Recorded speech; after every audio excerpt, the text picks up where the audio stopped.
Here she is. I love this Hello. woman. I've had the honor of working with her. I'm going to talk about You Like You're Not Here. In a couple of books in the Rattled Awake series. In volume 2, she wrote Miracles on the Playground, and in volume 3, she wrote Laugh, Play, Heal.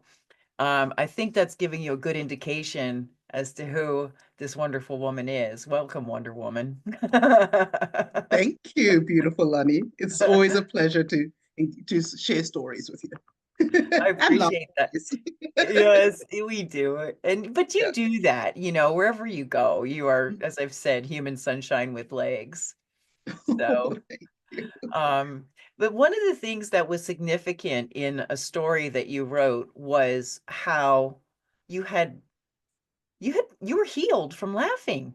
There's no other way to put it, uh, right? Like, Well, the literal story was I have a friend of mine in Zimbabwe. His name's Rollins. And I haven't seen him since I moved back to the US 7 years ago. But what we used to do, especially when we got all emotionally riled up or whatever's going on, usually emotions express themselves in our body as pain in ways to get our attention, right? So I've been through an experience. I'm just to be specific, I guess I had low abdomen, like really intense pain for days. yeah. So I decided, okay, let me call Rollins. So all I did was like, Rollins! And she yells back, Jenza! And we are in fits of laughter for the next 10 minutes. And we couldn't stop. And we didn't even know what we were laughing about. But we were just laughing and laughing and laughing. I'm not kidding you.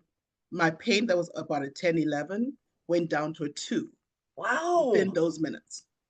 And by the Wow. time I got off the phone with him, we talked, of course, afterwards. It was gone.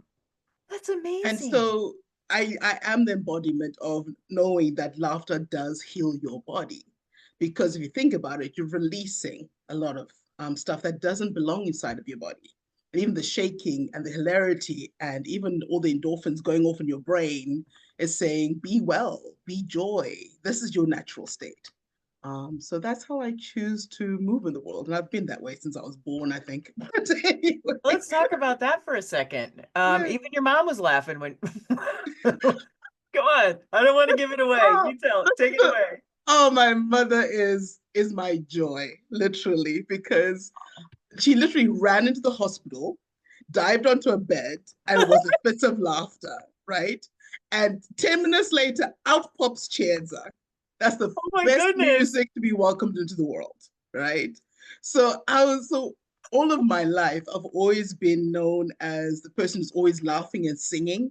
You can go to any school I've been through, whether it's in Zimbabwe, Hong Kong, or even here in the United States. And if you ask them what they remember about me, it's Chienza's laughter and her singing. And I believe that's even in life. Yes, we all go through trials and tribulations, but even as a child, that was my compass. Laughter was my compass, where whenever things were difficult to express, because most for the most part, we're not taught how to talk about emotions or Right. even understand how to articulate them. Yes. So singing for me was my medicine to soothe my soul. And my Mm. friends like, oh, just singing just to make other people happy. Like, actually, that was my continuous therapy. Even in high school, my nickname was Cheese. Can you believe? Because I was always happy, smiling all the time, right? And it just is always singing, and I find any phrase anybody says, I find a song for it. Like, how do you do that? But in the end, a lot of times, teenagers will go through our teenage angst and all these things happening in our lives, as always. And so songs were my refuge. And even my mother we used to say to me, singing is double prayer to God. So that was me communing with God, and still is. And doesn't that have something to do with the name you were given? That is true. So, a bit of more about my birth story. When my mom had 8 children, and I was number 6. So, when she was pregnant with me, and she was about 6 months pregnant, yes, my mom was kind of plump at the time, of course, but she was told by the doctors I didn't exist. But she says, I can feel a baby inside of me. How can you say she doesn't exist? And this is like 19, okay, I'm dating myself, 1970s, I would say which one. And my mom was I trying to access the mainly white only hospitals to get better care. They were business people by then. But anyway, so she was crying and sitting in one of the hallways. So a black doctor friend of ours saw her in the hallways, Dr. Zinzombe, And so he said, "Why are you crying?" And and she said, "Oh, they're telling me there's no baby, but I can feel her dancing inside of me. I can feel her. She's always moving." So, so he said, "Okay, let me look at the x-rays." And so he said, "Oh, there's a baby." He says, "Okay." And then he wrote on a chart that from now on, anytime this woman comes in here, to contact Dr. Zinzombe. Right. So, with her laughter and hilarity of how she arrived at the hospital and gave birth to me, and I was welcomed to the world with her beautiful laughter, and that's the song that always is in my heart. She actually named me Chiedza, and she actually sang me a song. So I'll quickly sing it for you. It goes, Okay. "Ini dini Chiedza, anenga chinitevera. Dini chiedza, chiedza chepasi, chiedza cheupenyu." So the language I'm singing in is Shona, my mother tongue, and Inidi chiedza is basically, I am the light, I am the light of the world. Whoever follows me, I'm the light of life, and it's mainly singing to God, which is the source of all light. So that's what my mother named me. And so I choose to live that way, in that every place that I go into, the light I bring is joy. The light I bring is laughter. Yes, we all go through struggles and pain, but we can choose joy. And even in the smallest ways, because that what brings us, you know, another way of moving through this world that we live in. Yeah, and it does. And this is uh, the advocates, the healers, and heeding a Mm-hmm. higher calling. This is the Mm-hmm. next chapter book coming up at the end of the month. Um, Beautiful. and yeah, March 1st and 2nd, we do the workshop, and then March 6th, we publish it. You know how it goes, right? Take the zip line and Yep, finish line. yep. And that was why I wanted to talk with you, because Mm-hmm. advocacy is speaking up. It's defined as having a voice for another, or standing up for a cause like a lawyer might, or for a Yeah, person like a lawyer might. But it's also giving voices for others. And yes. and so I was really intrigued by your responses to the intake form on this advocacy interview. And when I asked if you were on a podcast, you said no, but if I had one, I would call it Laugh, play, heal. of all, I've known her for a couple years now, y'all. And when I proposed this interview, I said, "And what would you like to talk about this time, dear?" No Laugh. different. Yep. How we can laugh and play and heal ourselves. Um, and and for me, the foundation of that comes from, again, my matrilineal line from my great grandmother. I only got to hear about her real story when I was, what, a sophomore in college. I was in Minnesota feeling very disconnected from home. And I remembered about the mbira, which is a traditional instrument that's usually played in healing ceremonies in my cultural setting in Zimbabwe. Unfortunately, with our colonial history, that was demonized and made evil. But um, somehow I believe the ancestors call us back.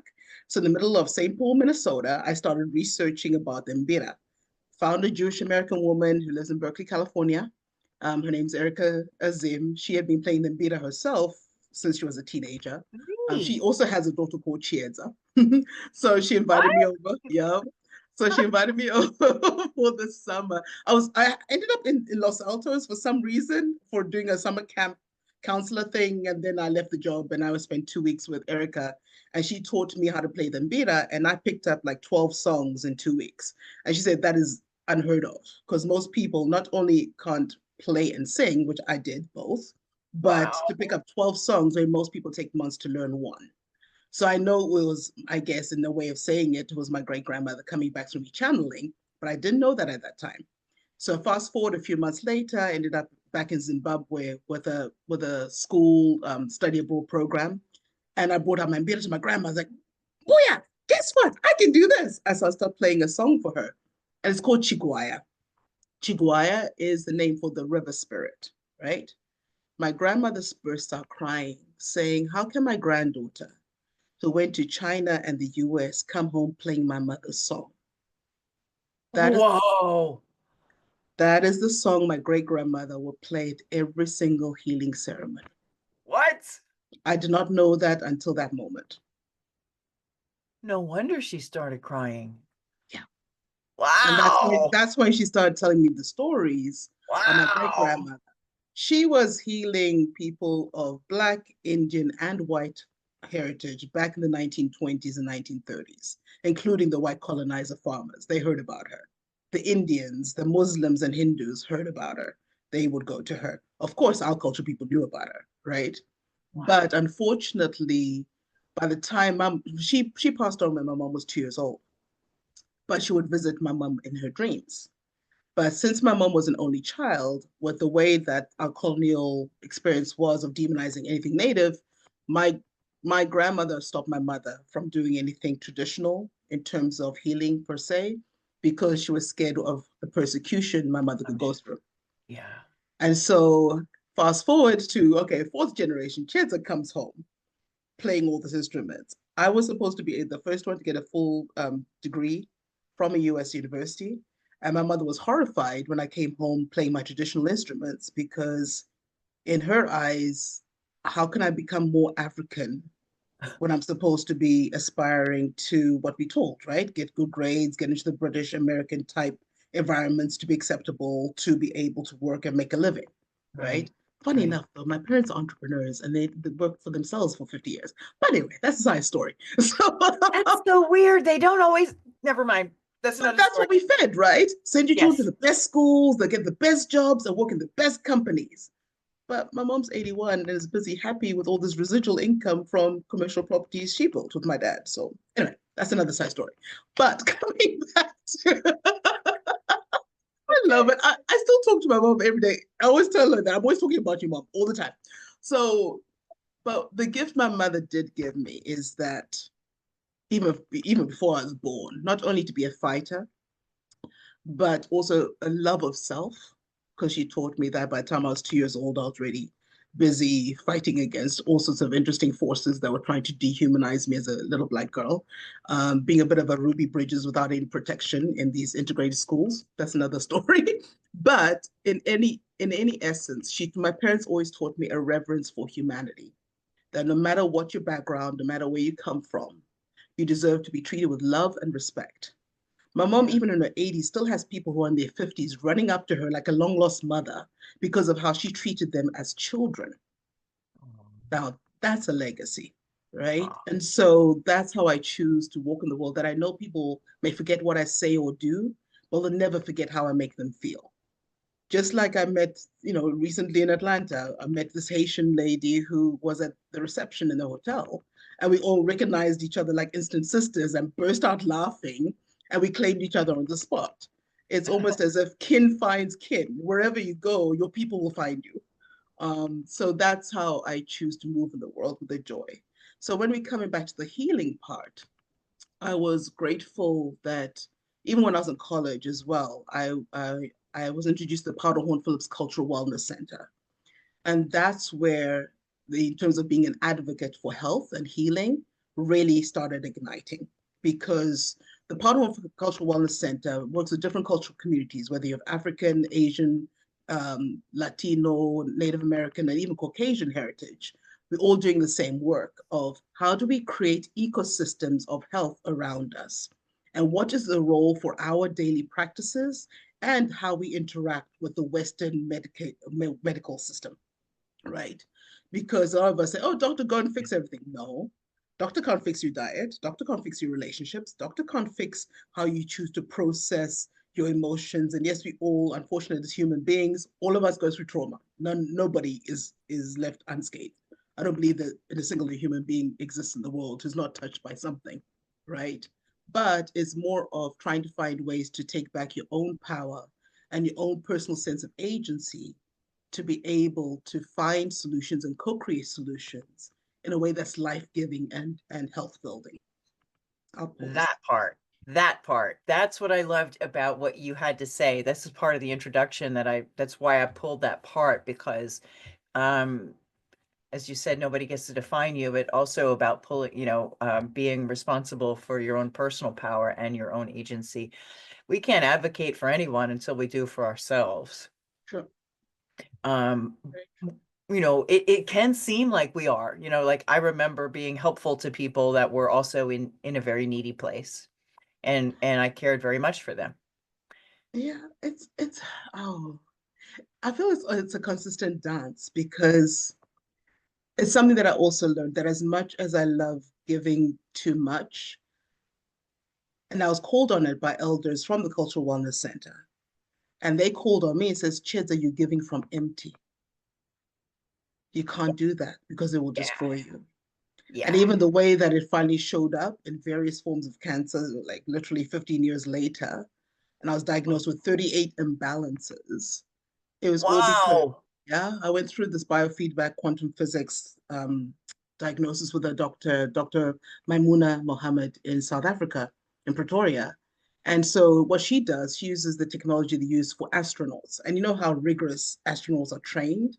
They monitor every single aspect. So it was not only the physical, but the emotional, the mental aspects. Sure, So sure. every physical symptom she found in me, she found the corresponding mental and emotional aspects that went with it, right? But Yeah. I wasn't in shock per se, because as much as who I am, the way that we are, and even the philosophy of Ubuntu, which is I am because you are, being the empathic kind of person that I am, as much as I had my stuff in dealing with other people, I probably picked up other people's stuff, Yeah. right? Yeah. So I needed to be more careful that even if I did healing therapies, and I do, I'm a Reiki master and I've done massage therapy as well for several years. Um, Oh, who oh yeah, knew? Noted. Oh my God. I told you. Well, yes, I'm a certified everything. And it's funny, other Reiki masters would recognize me on the spot without me even saying anything. Literally, I've been in these circles like, oh, you're a Reiki master. Like, oh, I didn't say that, but okay, cool.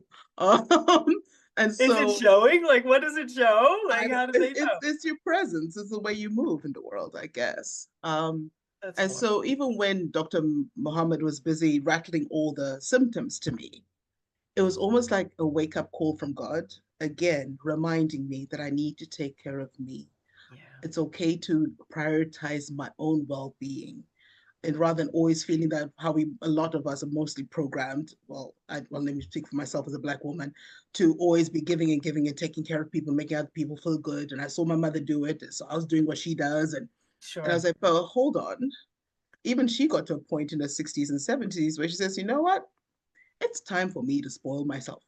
So my mom is the queen of the most expensive perfumes. She has like 5 or 6 bottles that she loves. Nice. And then she loves to dress up and she's like this very like queen-like looking outfits. And she's amazing and I love it for her. And from that for myself, I intentionally do a lot of self-care. Even when I was in university, in college, I remember, now everybody says, oh, silence meditations are the most healing, la la la. I was doing that in college. And I was like, okay, cool. The power of silence, yes. But I was like, yeah, did that even, I'd even tell my friends, you know what? I'm locking myself in my room. If you can bring me food, great, but leave me alone for the next 2 days. And I had friends who did that. Then after I came out of my silence, I remember this one particular friend, Fiona, she's okay, let's go to pick apples in an orchard. So off we went. And that was my reintegrating back to the world in nature, picking apples, but just being. So that's where I also realized that I have the power to create what I want around me, even if people may think it's strange in quotation marks. But you have to prioritize yourself because if you can't take care of yourself, how can you take care of anyone else and still be healthy? And so a Yeah, lot of times when yeah, and not build resentment. yeah, And all that stuff that ends up making you sick. And it looks like you're doing good things, but in the end, there's a little kid inside still going, "Hello, hello. What about exactly, me?"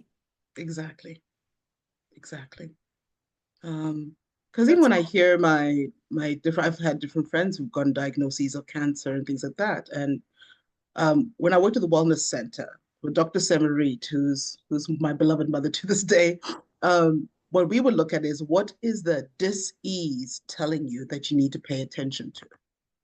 So usually with cancers, it's a lot of it is because we're giving too much and we're not taking care of ourselves. yeah, And so because I was diagnosed with breast cancer in my left breast, and so that as well as colon nutrient, but I'm just focusing on that one. But again, whatever the cancer is, it was how do I better take care of myself? And I've always done all naturopathic stuff, even though my little sister says, Chinza, take the drugs, take the drugs. Yes, they have their place, but I choose to more do do what nature was designed to do, right? To heal us. If we take it in the as best as we can in this most natural form. And my mother's the queen of that. She's got gardens of medicine all around her all the time in Zimbabwe. Even the moringa, everybody hears about moringa and it's all like, oh, moringa powder, da da da. Mama's got a moringa tree in her backyard. So, Already so at your mom's house. Let's go. That sounds like oh, she fun. would welcome you. That woman, she's been gardening since before I was born, right? So lately, she's always telling me what she's reaping. So she grows vegetables like crazy and gives it all away. And she's the grandmother of an orphanage in the neighborhood. There are like 70 plus kids there. Oh, So recently, she reaped 37 pumpkins from one from around one orange tree. wow. Then the rains came and they started up again. So she Oh doesn't even have to God. plant anything. So I'm like, God knows your heart because you're so generous. Oh, The earth will keep on bringing more abundance that you continue to share. So that's another powerful lesson for me as well. That I choose to tune in that whatever's happening in life with trials and struggles, there is an ecosystem that also restores and renews and provides health and even the interactions that I have with human beings on a daily basis and finding ways to uplift each other, to find joy, to find even just a space to feel better, right? That's what I strive for every laughter is the lifter. day. I love your words. Laughter is the lifter. Yes, it is. Yeah. Definitely. Thank you for lifting this project up as only you can, because Thank you you. live the thing that you're advocating. You are it. And I hope that those who are listening will realize that it's okay to be happy. It's not a bad thing. It's not selfish, no matter what anybody told you. You're allowed to take care of yourself. Mhm. And in fact, it isn't selfish, it's essential. Oh, And yeah. then you have even more to be able to give. But first start with yourself and find ways that uh, will tickle you pink. I think that's the best way to put it. You And I'm know? wearing pink. Yes. I think that's why that came to mind. Do you have any final words you'd like to leave people with, or a song, or whatever you want to do, hon? Yes, I will leave with this song. I thought Sung in you three might. languages again from my country. So it's called Oh My Joy. Okay. Um, and that's also one of my anthems that keeps me going in certain tired dark spaces. But so it goes, Oh my joy, it comes in the morning. Jabulo kubuya ekseni. Rufaro rino yakseni. Oh my joy, it comes in the morning. Oh my joy, it comes in the morning. Oh my joy, it comes in the morning. Thank you. Thank you. Thanks for painting the picture of possibility, for being the thing that you say works so well, because clearly it looks good on you. And my face hurts from smiling. We're gonna cut. Thank you so much, sweetheart. Oh, thank you, Lonnee. Always a pleasure spending time with you. Thanks, Thank dear. you.